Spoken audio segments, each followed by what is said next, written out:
For more on today's hot inflation data, let's bring in Ben Emons. He's a senior investment executive at Strategic Fortune Wealth and the CIO and founder of FedWatch Advisors. Ben, great to have you with us. How do you fit in today's economic data into the mosaic that we've had so far?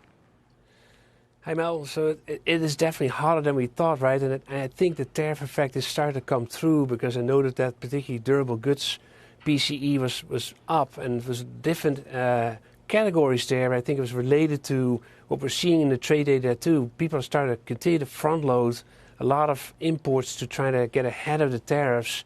So that in itself drives up inflation while we're having what it looks like somewhat of a slowdown in spending and against all this uncertainty. So it seems that that's what the market got really tense about today.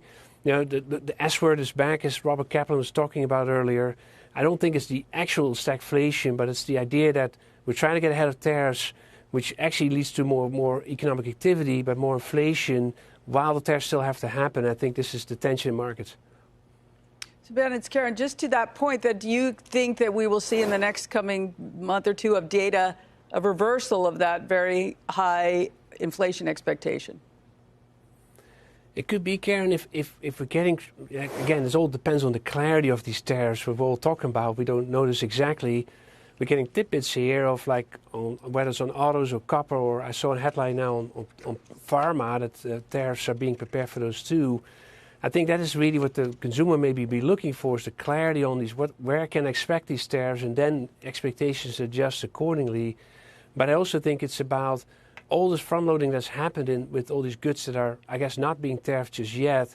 What will demand do from here? And then will it really then slow down so significantly that puts a little bit of pressure on prices downward as we're getting into the second quarter?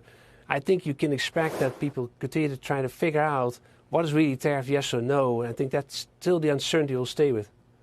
So right now the markets are firmly in the camp with the next Fed move being in June, Ben. And I'm wondering, in your view, I mean, based on what you said about PCE and how it's being distorted because of all this sort of bringing in the inventory earlier to get ahead of the tariffs, how many quarters do you think we'd have to wait? What are you telling clients in terms of how the Fed will want to see clean data and when that clean data starts to come through? Yeah, it may take another quarter, I think, Mel, because what you're seeing currently is that this GDP data is negative because of basically the import effect. So it should be put back into GDP, so to speak, arithmetically. But then it's about, like, what's the confidence effect that we're seeing coming through as well in the Michigan data that we saw today, really going to do to spending in the following quarter? People really going to pare back? And, you know, to Courtney's point, like the savings rate ticked up a little bit, and so people are getting cautious. And is that caution going to continue? So it may still stay with us for a quarter at least for this distorted data before you get more clarity on the economy itself. For the Fed, however, it is that fog that Barkin was talking about. They can't really do anything, in part because they deal already with hotter inflation from all this front loading, and they're kind of stuck.